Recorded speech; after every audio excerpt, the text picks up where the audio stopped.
7-ci orta məktəbinin 1-ci A sınıf oxucusu Sabit Səbina Dövlət qızı Muqağali Maqatayev Akkular yoxdağında sol ketkenin mol ketdim, oralmadım.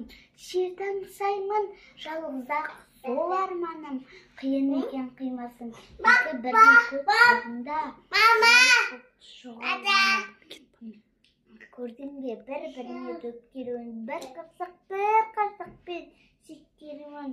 Баламай мына өмір дариян, білмесің қайда екені өткерінің. Аққулар, аңыз көп қой олар жайлы, көзімен көргенімге болмайды. Тек қана тыныштықта ұйықтайды олар.